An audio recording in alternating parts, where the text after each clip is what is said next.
وجہ اس کے کہ آپ نے پوری کنٹری کو جو ہے آپ نے ایک طرح سے پیرالائز کر دیا ہے کہ بچے اسکول نہ جائیں, یونیورسٹی کالج سب بند ہو جائیں گے جی, آفس جو ہے وہ ورک فرام ہوم کریں. مطلب ایسا لگ رہا ہے جنگ ایران میں چل رہی ہے, حالت ہماری خراب ہے.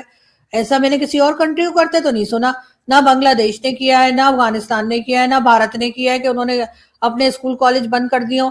یہ مانتی ہوں کہ یہاں پر ایجوکیشن کی کوئی خاص اہمیت نہیں سمجھی جاتی, لیکن پھر بھی یہ کوئی طریقہ نہیں ہے ملک چلانے کا کہ باقی آپ کے سارے کام چل رہے ہیں, آپ ایک جہاز ہوتے ہوئے دوسرا خریدیں گے, پھر آپ کے نہ وزٹس رک رہے ہیں, نہ آپ کے باقی کے خرچے رک رہے ہیں, لیکن آپ جو ہیں, اور جیسے آپ نے کہا کہ بھائی وہ کچھ ہم بناتے ہی نہیں تو ہم نے ایکسپورٹ کیا کرنا ہے. ہمارے پاس ساری آپ کی فیکٹریز بند ہو گئی ہیں. فیصلہ آباد میں کچھ عرصے پہلے 100 کر کے کتنی ہی 100 فیکٹریز بند ہو گئی کیونکہ لوگوں کا کام ہی نہیں چل رہا, کبھی وہاں لائٹ نہیں آتی تو کبھی کوئی اور ایشو ہو جاتا ہے.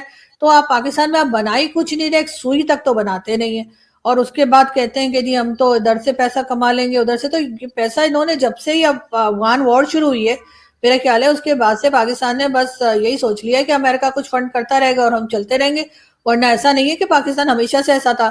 کئی بار ہمارے جو انڈین دوست ہیں وہ بھی بتاتے ہیں, اور ہمیں ویسے بھی معلوم ہے کہ 90s میں کچھ نہ کچھ بہتری تھی پاکستان میں, لیکن ظاہر ہے اب ان کو بیٹھ کر کھانے کی عادت پڑ گئی ہے اور مانگے تانگے کا پیسہ مل جاتا ہے اور یہ لے کر اپنی جیب میں ڈال کر چلے جاتے ہیں, اور پھر جو دوسری گورنمنٹ آتی ہے پھر سوچتے ہیں وہ جانے اس کا کام جانے. تو ابھی اسی طریقے سے ملک کو چلا رہے ہیں, اور اس کو ملک کو وینٹیلیٹر پہ ہے پاکستان ایک طرح سے. اب یہ کوئی مانے یا نہ مانے, پاکستان کو انہوں نے وینٹیلیٹر پہ ڈال دیا ہے, اور ان کی آپس کے جھگڑے ہی ختم نہیں ہوتے ہیں. کبھی ان کو عمران خان سے پرابلم ہے تو کبھی آپس میں لڑ رہے ہیں تو کبھی کیا ہو رہا ہے, اور یہی کرتے کرتے یہ اپنا ٹینیور کمپلیٹ کریں گے, اور یہ جو نون لیگ ہے یا پی ایم ایل این ہے وہ چلی جائے گی لندن, اور پیپلز پارٹی والے دبئی یا کہیں اور چلے جائیں گے. اب شاید دبئی نہ جائیں, وہاں پہ بڑے ڈرون شرون ایران پھینک رہا ہے, کوئی اور جگہ دیکھ لیں گے. لیکن عام آدمی تو یہیں رہے گا نا سر, یہیں مرنے کے لیے یہیں جینے کے لیے, تو کچھ تھوڑا سا ان کو احساس کرنا چاہیے. جی کچھ عرصہ پہلے مفتاح اسماعیل بلیک ہول میں آئے تھے, اور مجھے یاد پڑتا ہے کہ انہوں نے کچھ ایسی بات کی تھی کہ ہمارے 77% of our children are facing learning poverty, یعنی ان کو مناسب غذا نہیں مل پاتی اور وہ میتھ اور سائنس کے سبجیکٹس میں پیچھے رہ جاتے ہیں. تو اس حد تک جو ہے یہ سیریس پرابلم ہے. اور اس کے علاوہ جو ہے سٹنٹڈ گروتھ کا جو پرابلم ہے, ہمارا 40% بچے سٹنٹڈ گروتھ کا شکار ہیں, اور میں اپنے کئی شوز میں یہ کہہ چکا ہوں کہ 27 million of our children are out of school, اور یہ پریزیڈنٹ عارف الوی نے فگر کوٹ کی تھی. اور اس کے بعد ہم آتے ہیں ٹریڈ کی طرف. جیسے شبر زیدی صاحب نے کہا کہ جی ٹریڈ ہے سولوشن, اور اس کا دیکھیے ہم نے کیا ہے کہ بھارت کے ساتھ ٹریڈ ہم نے خود بند کر دی, افغانستان کے ساتھ جو ہے وہ ہماری لڑائی چل رہی ہے, وہ تھوڑی بہت چیزیں جو وہاں جاتی تھی وہ بھی نہیں جاتی, اور ایران کے ساتھ جو ہے سینکشنز ہیں تو ایران کو بھی ہم چیزیں جو ہیں وہ آسانی سے نہیں بھجوا سکتے. تو یہ ہیں ہمارے حالات, اور ان سے نکلنے کا جو طریقہ ہے وہ کسی کو معلوم نہیں ہے کہ ہم کیسے نکلیں. تو اینی کنکلوڈنگ تھاٹس آرزو؟ سر بس یہی ہے کہ جو کچھ تھوڑا بہت اگر ہم جیسے کہ کہا جاتا ہے کہ جی پاکستان ایک زرعی ملک ہے اور یہاں پر ہم بڑے کوئی کھیتی باڑی کرتے تھے شاید کسی زمانے میں, تو ہر جگہ تو ہاؤسنگ اسکیم بنا دی ہے, تو یہاں پر آبادی خوفناک طریقے سے بڑھ رہی ہے, لیکن اس آبادی کو رکھنے کے لیے انہوں نے ہاؤسنگ اسکیمز تو بنا دی ہیں, لیکن اس کو کھلائیں گے کیا یہ کوئی نہیں سوچتا. تو یہاں پر بھی یہ دیکھنے کی ضرورت ہے کہ یہ اسلام آباد جہاں پر میں اور آپ موجود ہیں, ایک زمانے میں یہاں پر ہر تیسرے دن بارش ہوا کرتی تھی, اور اب یہاں پہ آپ دیکھ لیجئے کہ بارشیں نہیں ہوتی ہیں, بہت ہی کم ہوتی ہیں. تو اس کی مین ریزن یہی ہے کہ انہوں نے درخت کاٹ دیے, انہوں نے ہر طرح سے جہاں پر فصل لگ سکتی تھی, جہاں پہ اناج اگایا جاتا تھا, سب زمین انہوں نے صرف اور صرف جو ہے وہ ہاؤسنگ اسکیمز بنا دی ہیں. کچھ پرائیویٹ لوگوں نے بنا دی ہیں, کچھ جو ہے وہ فوج نے بنا دیا, یہ کرتے چلے جا رہے ہیں, ہر جگہ ڈی ایچ اے بنا رہے. تو اس وجہ سے مجھے لگتا ہے کہ اس طرف بھی سوچنے کی ضرورت ہے اور اس طرف بھی خیال کرنے کی ضرورت ہے, لیکن مجھے نہیں لگتا کہ کچھ ہو پائے گا. اور آپ کو پتا ہے کہ ہمارے ہیلتھ منسٹر جو ہیں وہ بار بار یہ بات کرتے ہیں کہ ہمارے ہاں ہر سال 62 لاکھ بچے پیدا ہوتے ہیں, اور وہ یہ بھی پوائنٹ آؤٹ کرتے ہیں کہ یہ نیوزی لینڈ کی پوری آبادی سے زیادہ ہے, یعنی ایک ملک سے زیادہ بچے ہم ہر سال پیدا کر رہے ہیں, اور ہماری ریاست کی اس طرف کوئی خاص توجہ نہیں ہے. اور اس پہ ہم نے 60s میں تھوڑا سا کام کیا تھا, اس کے بعد شاید مولویوں سے ہم ڈر گئے, کیا ہوا 70s میں 80s میں ہم بالکل ہمارا دھیان جو ہے اس طرف سے ہٹ گیا. اب جا کے تھوڑی بہت ہم توجہ دیتے ہیں, ہیلتھ منسٹر کی حد تک یہ بات درست ہے, لیکن مجھے نہیں لگتا کہ اسٹیٹ نے پوری طرح ریئلائز کیا ہے کہ یہ کتنا گریو ایشو ہے اور اس کو کس طرح سے ایڈریس کیا جائے. اور آئرنی یہ ہے کہ جو امیر لوگ ہیں ان کے 2 بچے ہیں یا میکسیمم 3 ہوں گے, اور جو غریب لوگ ہیں ان کے 8 10 بچے ہیں, یا کم از کم 4 5 تو ڈیفینٹ ہے. تو اس طرف ہم توجہ نہیں دینے کے لیے تیار. اور یہ جو ہمارا فیملی پلاننگ کا پروگرام ہے وہ بھی لگتا ہے کہ وہ بہت ایلیٹ اورینٹڈ ہے, غریب لوگوں تک اس کی کوئی رسائی نظر نہیں آتی. کیا کہیں گے آپ؟ بالکل سر ایسا ہی ہے, بلکہ میں نے کافی پہلے ایسے کوئی جوک سا سنا تھا, کہتے کسی گاؤں میں پوسٹر لگائے گئے تھے اور 2 پوسٹر تھے, ایک میں صاف ستھرا گھر اور 2 بچے, اور ایک میں بہت سارے بچے اور گندا سا گھر. تو کہتے گاؤں کی عورتیں جب وہاں سے گزرتی تھی تو کہتی تھی ہائے بیچاروں کے صرف 2 ہی بچے ہیں, تو ان کو بات سمجھ نہیں آتی. تو ہمارے لوگ بھی یہی سوچتے ہیں بیچاروں کے پاس 2 ہی بچے ہیں. تو وہ والی ہمارے یہاں جو ہے نا پبلک زیادہ ہے, اور ظاہر ہے کہ ان میں اویئرنیس لانے کی ضرورت ہے, ان کو سمجھانے کی ضرورت ہے, اور تبھی کچھ ہو پائے گا. اور خاص طور پہ مولویوں کو روکنے کی ضرورت ہے کہ وہ اس بات کے بارے میں مطلب الگ طرح کی بات نہ کریں کہ جی نہیں نہیں بچے تو اللہ کی دین ہے. تو وہ جو حسن نثار صاحب کہتے ہیں نا کہ یہ لوگ کہتے ہیں کہ جی جو دنیا میں آتا ہے وہ اپنے ساتھ 2 ہاتھ لاتا ہے, تو حسن صاحب نے کہا وہ ہاتھ تو 20 22 سال کے بعد کام کریں گے, اس سے پہلے تو پیٹ تو شروع دن سے ہوگا, تو وہ تو بڑھنا ہے. تو یہ تھوڑا سا جو ہے ہمارے لوگوں کو ایجوکیٹ کرنے کی ضرورت ہے. جی, بہت سے لوگ یہ بھی کہتے ہیں نا کہ جس روح نے آنا ہے اس نے آنا ہی آنا ہے. تو ان سے پوچھنے کی ضرورت ہے کہ یار اتنی زیادہ روحیں جو ہیں جاپان میں کیوں نہیں آتی, ساؤتھ کوریا میں کیوں نہیں آتی, جہاں پہ آبادی ایکچولی کم ہو رہی ہے. میری ایک کولیگ تھی, ان کے ماشاءاللہ 7 8 بہن بھائی تھے. تو وہ کہنے لگی, میں ایک دفعہ اپنے ابا جی کے پاس گئی اور میں نے کہا ابا جی یہ کہتے ہیں کہ بچے 2 ہی اچھے, اس کا کیا مطلب ہے؟ تو وہ کہنے لگے کہ اس کا مطلب ہے بچے جتنے بھی ہوں اچھے 2 ہی ہوتے ہیں, ان میں سے نا تم ایک ہو, دوسرے کا مجھ سے نہ پوچھنا, جاؤ وہ اپنا کام کرو. بالکل ایسا ہی ہے سر. لیکن سر اگر آپ بھارت میں دیکھیں, جو بھارت کے مسلمان ہیں ان کے یہاں بہت زیادہ بچے ہیں, اور جو ہندو فیملیز ہیں ان کے 2 یا 1 ہی ہے. میرے جتنے انڈین فرینڈز ہیں وہ ان کے 2 ہی 2 بچے ہیں, اکثر کے تو 1 ہی ہے. اور جو مسلمز ہیں ان کے بہت سارے بچے, اور بلکہ وہ تو یہ تک کہتے ہیں کہ ایک زمانہ آئے گا جب دوبارہ سے مسلمان تعداد میں زیادہ ہو جائیں گے, اور اس کے بعد وہاں پہ پھر وہی مغلوں کا دور شروع ہو جائے گا. تو میں تو اپنے شو میں ایک بار کہا بھی تھا کہ ہندو فیملیز کو سوچنا چاہیے کہ پھر ایسا نہ ہو جائے تو آپ لوگ بھی 1 آدھ بچہ زیادہ کر لیں, تو مجھے اتنی گالیاں پڑی نا کہ نہ پوچھیں. ہاں, ہمارے ہاں 90s میں ایک بڑا نعرہ مشہور ہوا تھا, بڑا خاندان جہاد آسان. لیکن اب یہ نعرہ سننے کو نہیں ملتا. اور آپ کو پتا ہے کہ مولانا مودودی نے فیملی پلاننگ کے خلاف ایک کتاب لکھی تھی. لیکن اب جو لیڈرز ہیں جماعت اسلامی کے, میرا نہیں خیال ان میں سے کسی کے 8 10 بچے ہوں گے, کیونکہ جب خواتین پڑھ لکھ جاتی ہیں, چاہے وہ جماعت اسلامی سے تعلق رکھیں یا کسی بھی تنظیم سے, تو وہ پھر 8 10 بچے پیدا نہیں کرتی. تو ہم نے تعلیم کو بھی نگلیکٹ کیا ہے اور اس پاپولیشن ایکسپلوژن کو بھی نگلیکٹ کیا ہے, اور ان کا آپس میں بڑا گہرا تعلق ہے. تو بہرحال کیا کہا جائے, ہر طرف جو ہے اندھیرا ہی اندھیرا نظر آتا ہے.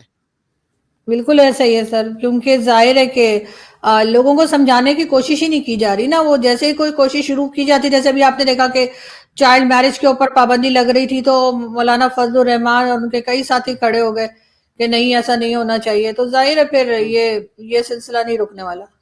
جی, تھینک یو ویری مچ آرزو. Thank you sir.